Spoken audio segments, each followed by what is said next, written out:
Hello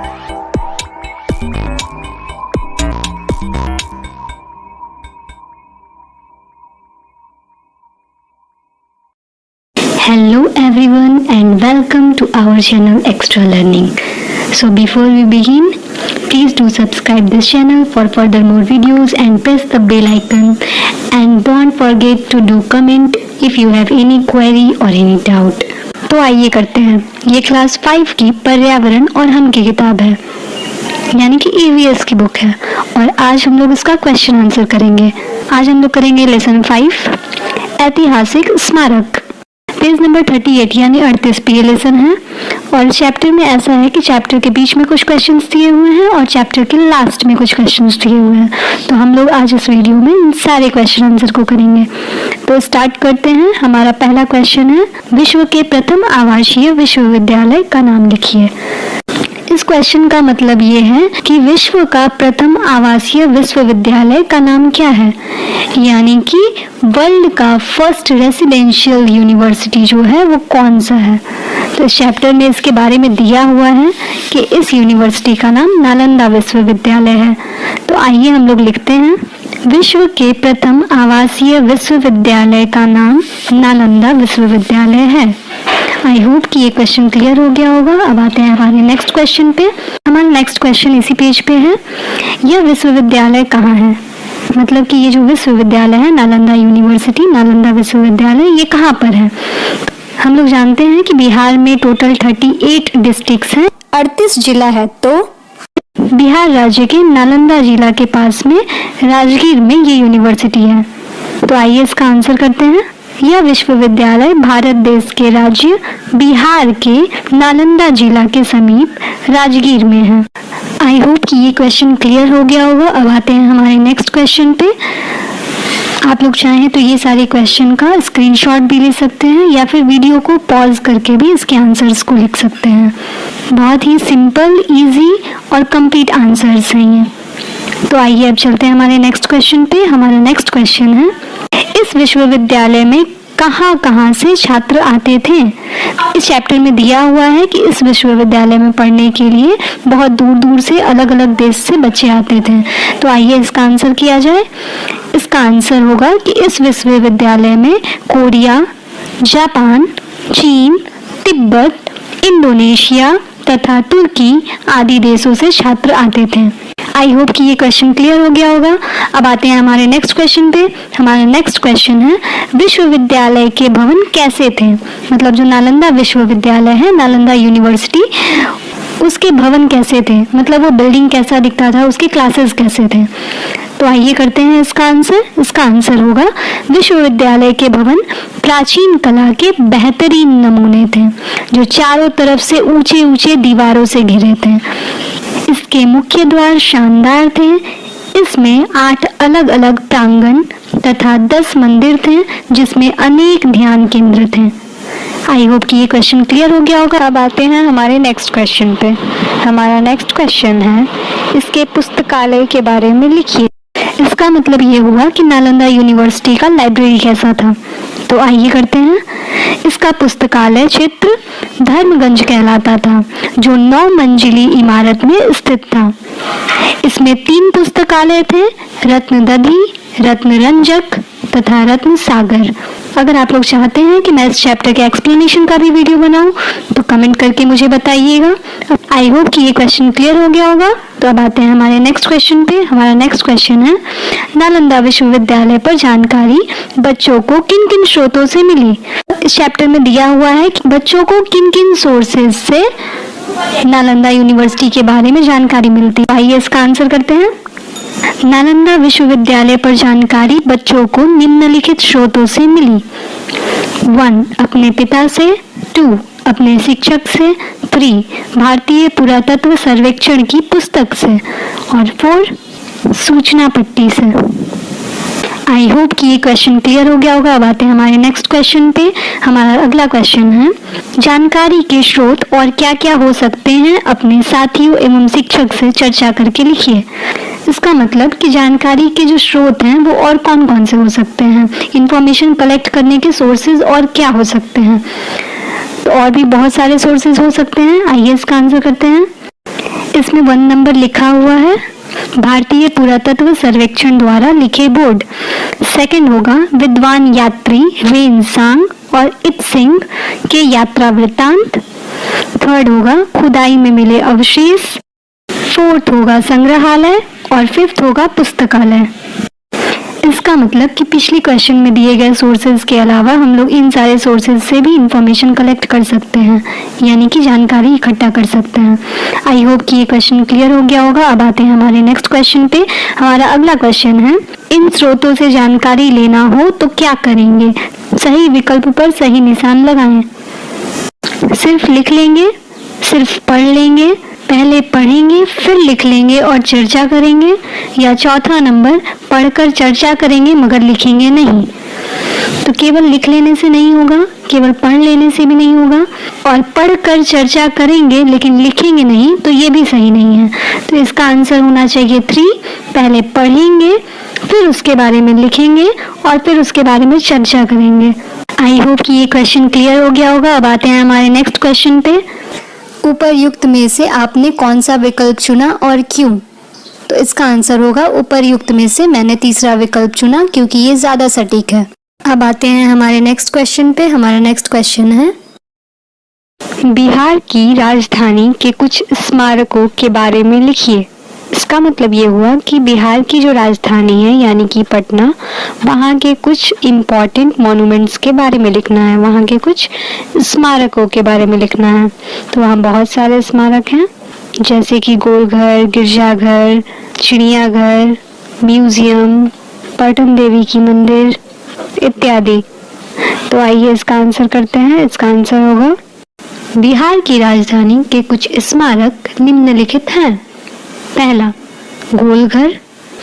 इसका निर्माण British काल में अनाज के भंडारण के लिए हुआ था। दूसरा, संजय गांधी जैविक उद्यान। इसकी स्थापना वनस्पति उद्यान के रूप में 1969 यानी कि 1969 में हुआ था। तीसरा, संग्रहालय। इस संग्रहालय में तोप, सीसा की कलाकृतियां आदि अनेकों देखने लायक वस्तुएं हैं। चौथा, पटना साहिब गुरुद्वारा। यह सिखों का तीर्थ स्थल तथा सिखों के 10वें गुरु गुरु गोविंद सिंह का जन्म स्थान है। श्री हरि मंदिर या तख्त श्री पटना साहिब के नाम से भी जाना जाता है। यहाँ पे हमारा ये आंसर तो खत्म हो गया, लेकिन इसके बारे में और थोड़ा सा जान लेते हैं। गोलघर। गोलघर 1770 में यानी कि 1770 में गवर्नर जनरल वारेन हेस्टिंग ने बनवाया था। इस वक्त भारत में भूखमरी आई हुई थी, तभी इसका निर्माण इन्होंने अन्न भंडारण के रूप में किया था। इसमें कुल मिलाकर 1,40,000 यानी कि 1,40,000 टन अनाज रखा जा सकता है स्टोर करके। और गोलघर में कुल जो सीढ़ियां हैं वो 145 यानी कि 145 सीढ़ियां हैं। अब थोड़ा सा संजय गांधी जैविक उद्यान के बारे में जान लेते हैं। ये एक चिड़ियाघर है यानी कि जैविक उद्यान है। इसमें एक साल में लगभग 45 से 55 लाख लोग देखने जाते हैं। करीबन 300 प्रकार के पेड़, 70 प्रकार के जानवर और 35 प्रकार की मछलियां हैं। इस चिड़ियाघर का वातावरण इतना अच्छा है कि यहाँ पर बहुत सारे जानवरों ने अपने बच्चों को भी जन्म दिया है, जैसे कि हिप्पोपोटामस जो है यानी कि दरियाई घोड़ा, या फिर लियोपार्ड जो है तेंदुआ, या फिर एलिगेटर जो है यानी कि घड़ियाल। हिप्पोपोटामस को जलीय घोड़ा भी कहा जाता है और ये शाकाहारी जानवर होता है। एलिगेटर यानी कि घड़ियाल और क्रोकोडाइल यानी कि मगरमच्छ, इन दोनों में क्या अंतर होता है? घड़ियाल जो होते हैं उनका मुंह शॉर्ट होता है यानी यू शेप का होता है, और ये अधिकतर फ्रेश वाटर में यानी कि स्वच्छ पानी में पाए जाते हैं, जबकि क्रोकोडाइल जो है उनका मुंह वी शेप का होता है और ये अधिकतर सैलिन वाटर यानी कि नमकीन पानी में पाए जाते हैं। आई होप कि ये क्वेश्चन क्लियर हो गया होगा। तो अब आते हैं हमारे नेक्स्ट क्वेश्चन पे। हमारा नेक्स्ट क्वेश्चन है, आपने कभी कोई दर्शनीय स्थल देखा हो तो उसके बारे में लिखिए। इस क्वेश्चन का मतलब ये है कि अगर आप लोग कोई भी दर्शनीय स्थल को यानी कि कोई भी मॉन्यूमेंट्स को घूमे हैं, देखे हैं, तो उसके बारे में यहाँ पे लिखना है। तो आइए इसका आंसर करते हैं। हाँ, मैंने भी दर्शनीय स्थल देखा है। पहला, कतकौली का मैदान, बक्सर, जिला बक्सर। यहाँ बक्सर की ऐतिहासिक लड़ाई जो ईस्ट इंडिया कंपनी और मीर कासिम, कोस्ट में लिखेंगे यानी कि ब्रैकेट में लिखेंगे, बंगाल के नवाब सुराजुद्दौला, ब्रैकेट में यानी कि कोस्ट में लिखेंगे अवध के नवाब, और शाह आलम, ब्रैकेट में लिखेंगे यानी कि कोस्ट में लिखेंगे मुगल सम्राट के बीच हुई थी। और दूसरा शेर शाह सूरी का मकबरा, सासाराम, जिला रोहतास। यह इंडो इस्लामिक स्थापत्य शैली के लिए जाना जाता है। यह एक छोटी झील के बीच में स्थित है। यहाँ पे हम लोग कोई भी मॉन्यूमेंट्स के बारे में यानी कि दर्शनीय स्थल के बारे में लिख सकते हैं जो भी हम लोग घूमे होंगे। अगर आप लोग कमेंट करके मुझे ये बताएंगे कि आप लोग के आसपास का जगह कौन सा है, तो फिर मैं उस जगह के मॉन्यूमेंट्स के बारे में आप लोगों को रिप्लाई कर दूंगी। यहाँ पे मैंने बक्सर और सासाराम, बिहार के 2 जगह के मॉन्यूमेंट्स के बारे में लिखा है। कतकौली के मैदान में बक्सर का युद्ध हुआ था, बैटल ऑफ बक्सर हुआ था। ये किसके किसके बीच हुआ था? तो ये बंगाल के नवाब, अवध के नवाब और मुगल सम्राट के बीच हुआ था। और सेकंड नंबर सासाराम के शेरशाह सूरी का मकबरा लिखा है। शेरशाह सूरी कौन थे? शेरशाह सूरी जो है वो जीटी रोड बनवाए थे। ये हावड़ा के पश्चिम में बांग्लादेश के चिटगांव से लाहौर यानी कि पाकिस्तान से अफगानिस्तान में काबुल तक जाती है। भारत में जीटी रोड हावड़ा, आसनसोल, डेहरी, सासाराम, वाराणसी, इलाहाबाद, कानपुर, अलीगढ़, दिल्ली, पानीपत, लुधियाना, जालंधर, अमृतसर इत्यादि जगह से गुजरती है। आई होप कि ये क्वेश्चन क्लियर हो गया होगा। तो अब आते हैं हमारे नेक्स्ट क्वेश्चन पे। हमारा नेक्स्ट क्वेश्चन है, कौन सा दर्शनीय स्थल कहाँ है? यहाँ पे एक तरफ दर्शनीय स्थल दिया हुआ है और एक तरफ पूछा है कि ये जगह कहाँ पे है। जैसे पहला है जल मंदिर। जल मंदिर कहाँ पे है? तो जल मंदिर पावापुरी, जिला नालंदा और राज्य बिहार में है। जल मंदिर के बारे में आप लोगों को बता दूं कि ये जो मंदिर है इसे भगवान महावीर के बड़े भाई यानी कि राजा नंदीवर्धन ने बनवाया था। इस मंदिर को लाल रंग के कमल के फूल के तालाब के बीच में बनवाया गया है। यहाँ पर यानी कि इस जल मंदिर में भगवान महावीर की चरण पादुका है यानी कि उनके पैरों का छाप है। बहुत सारे धर्म होते हैं जैसे हिंदू, मुस्लिम, सिख, ईसाई, उसी तरीके से होता है जैन। तो जैन मंदिर जो यहाँ पे है पावापुरी में, ये भगवान महावीर का मंदिर है। भगवान महावीर जैन धर्म के 24वें तीर्थंकर थे। तीर्थंकर यानी कि रिलीजियस प्रीचर थे। पावापुरी का अर्थ होता है पापों के बिना शहर, यानी वो शहर जो पापों के बिना है, पापों से मुक्त है। अब अगला देखते हैं। अगला है महाबोधि मंदिर। महाबोधि मंदिर कहाँ पे है? तो ये है बोध गया, जिला गया, राज्य बिहार में। महाबोधि मंदिर के बारे में बता दूं कि ये वर्ल्ड हेरिटेज का यानी कि विश्व धरोहर का एक मंदिर है। इस मंदिर की खास बात यह है कि ये मंदिर जिस जगह पे है उस जगह को पृथ्वी की नाभि माना जाता है। मतलब हमारा जो अर्थ है उसका नाभि जो है ये वही जगह है। इसी जगह पे बुद्ध को, जिनका बचपन का नाम सिद्धार्थ गौतम था, उनको ज्ञान की प्राप्ति हुई थी। वो दुनिया के संसार की पीड़ा को देख के उसको खत्म करने के उद्देश्य से फाल्गु नदी के जंगल में चले गए थे।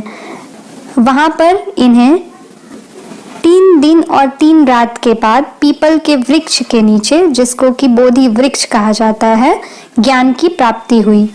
बुद्ध का जन्म लुम्बिनी नेपाल में हुआ था और इनकी मृत्यु कुशीनगर में हुई थी। अब अगला देखते हैं। अगला है देव सूर्य मंदिर। कहाँ पे है? तो ये है देव, जिला औरंगाबाद, राज्य बिहार में। देव मंदिर के बारे में कहा जाता है कि इसका निर्माण स्वयं भगवान विश्वकर्मा ने एक रात में किया था। पुराने कथा के अनुसार यहाँ पे भगवान में और असुर में युद्ध हुआ था, जिस युद्ध को भगवान हार रहे थे। लेकिन इस मंदिर के निर्माण के बाद भगवान की असुर पर जीत हुई थी। इस मंदिर में शिवलिंग की पूजा की जाती है। रविवार को यहाँ पे बहुत ज़्यादा भीड़ होता है और छठ पर्व के दिन भी यहाँ पर बहुत ज़्यादा भीड़ होता है। इस मंदिर में शिव जी की एक प्रतिमा है, जिस प्रतिमा में शिव जी के जांघ पर पार्वती जी बैठी हुई हैं।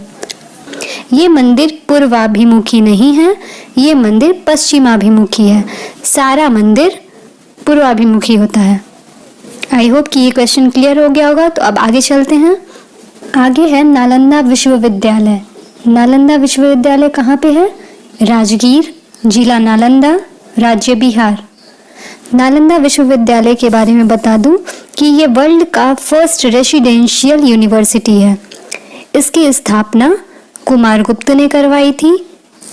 इसमें 10,000 छात्र पढ़ा करते थे। यहाँ पे ह्वेनसांग भी पढ़े थे। ये एक चीनी यात्री हैं। तुर्की शासक बख्तियार खिलजी जो हैं, इन्होंने यहाँ पे आग लगवा दिया था। इस यूनिवर्सिटी में इतनी ज़्यादा किताबें थीं कि ये आग 3 दिन तक बुझी नहीं थी। अब सवाल ये है कि बख्तियार खिलजी ने यहाँ पे आग क्यों लगवाई? तो इसके पीछे एक कहानी है। कहा जाता है कि एक बार बख्तियार खिलजी बहुत बीमार हो गए थे। बहुत सारे वैद्य आए, हकीम आए, लेकिन किन्हीं के भी इलाज से वो ठीक नहीं हो पा रहे थे। तब नालंदा यूनिवर्सिटी के आयुर्वेद विभाग के आचार्य राहुल श्रीभद्र जी वहाँ पर आए। उन्होंने बख्तियार खिलजी को कुरान दिया और कहा कि कुरान के इस पेज से इस पेज तक आप पढ़ लीजिए, फिर आप ठीक हो जाएंगे। बख्तियार खिलजी ने वैसा ही किया और वो ठीक हो गए। बख्तियार खिलजी से यही बात नहीं बर्दाश्त हुआ कि नालंदा यूनिवर्सिटी के आचार्य इतने ज़्यादा तेज़ कैसे हो गए। इसी कारण से उन्होंने नालंदा यूनिवर्सिटी में आग लगवा देने का आदेश दे दिया। ऐसा कहा जाता है कि राहुल श्रीभद्र जी एक अदृश्य लेप उस कुरान के ऊपर लगा दिए थे और जब जब बख्तियार खिलजी एक पन्ना पढ़ करके पेज को पलटा करते थे तो वो अदृश्य लेप बख्तियार खिलजी के हाथ में लगता था और उसका गंध उन्हें मिलता था, जिसकी वजह से वो ठीक हो गए थे। आई होप कि ये क्वेश्चन क्लियर हो गया होगा। अब आगे चलते हैं। नेक्स्ट है विक्रमशिला विश्वविद्यालय। ये कहाँ पर है? इसका आंसर होगा भागलपुर, जिला भागलपुर, राज्य बिहार। इसके बाद अगला है गोलघर। गोलघर कहाँ पे है? पटना, जिला पटना, राज्य बिहार। अब चलते हैं हमारे अगले क्वेश्चन पे। हमारा अगला क्वेश्चन है, अपने शिक्षक से सम्राट अशोक के बारे में जानकारी पता कीजिए। सम्राट अशोक के बारे में बता दूं कि ये एक शक्तिशाली सम्राट थे। ये मौर्य राजवंश के थे। इनका पूरा नाम देवानप्रिय अशोक मौर्य था। इनको चक्रवर्ती सम्राट अशोक भी कहा जाता था, जिसका मतलब होता है सम्राटों का सम्राट। तो आइए इसका आंसर करते हैं। इसका आंसर होगा अशोक विश्व प्रसिद्ध एवं शक्तिशाली सम्राट थे। 2 नंबर, ये भारतीय मौर्य राजवंश के थे। 3 नंबर, इनका पूरा नाम देवानप्रिय अशोक मौर्य था। 4 नंबर, इन्हें चक्रवर्ती सम्राट अशोक कहा जाता है, जिसका अर्थ है सम्राटों का सम्राट, और यह स्थान भारत में केवल इन्हीं को मिला है। आई होप कि ये क्वेश्चन क्लियर हो गया होगा। तो अब आते हैं हमारे नेक्स्ट क्वेश्चन पे। हमारा अगला क्वेश्चन है, ऐतिहासिक स्मारकों का संरक्षण कैसे संभव है? शिक्षक के साथ चर्चा करके लिखिए। इसका मतलब ये हुआ कि जो भी एंशिएंट मॉन्यूमेंट्स होते हैं उनका प्रोटेक्शन हम लोग कैसे कर सकते हैं। उनका प्रोटेक्शन बहुत तरीके से होता है। गवर्नमेंट यानी प्रशासन उनका प्रोटेक्शन करती है। एंशिएंट आर्कियोलॉजिकल डिपार्टमेंट यानी कि भारतीय पुरातत्व विभाग भी उसका प्रोटेक्शन करता है। उसके अलावा बहुत सारे एनजीओ होते हैं, वो भी उनका प्रोटेक्शन करते हैं। तो आइए इसका आंसर करते हैं। इसका आंसर होगा ऐतिहासिक स्मारकों का संरक्षण निम्नलिखित तरीकों से संभव है। पहला, भारतीय पुरातत्व विभाग। दूसरा, कानून निधि अधिनियम द इंडियन ट्रेजर ट्रॉव एक्ट 1878। इसके अलावा और भी कानून के कुछ अधिनियम हैं जिनके तहत ऐतिहासिक स्मारकों का संरक्षण किया जाता है। अब है तीसरा, प्रशासन।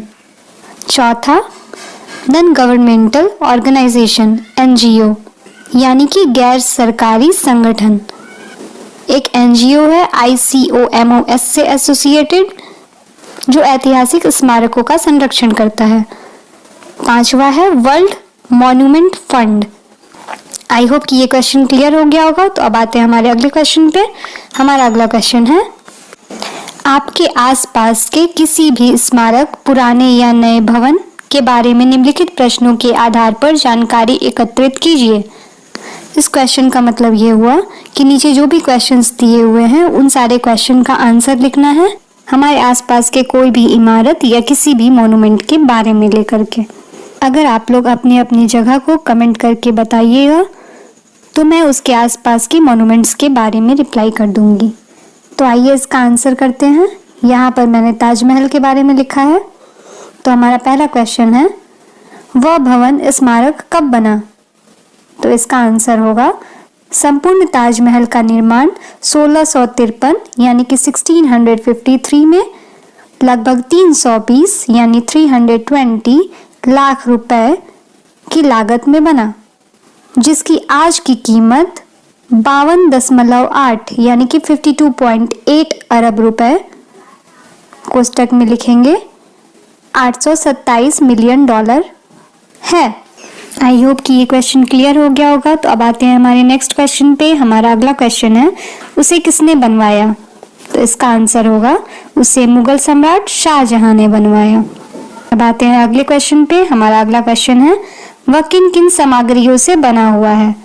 तो इसका आंसर होगा वह मकराना के मार्बल से बना है और उसका गुंबद टाइल आकार में संगमरमर से ढका है। अब आते हैं हमारे अगले क्वेश्चन पे। हमारा अगला क्वेश्चन है, वह भवन या स्मारक किस उद्देश्य से बनाया गया होगा?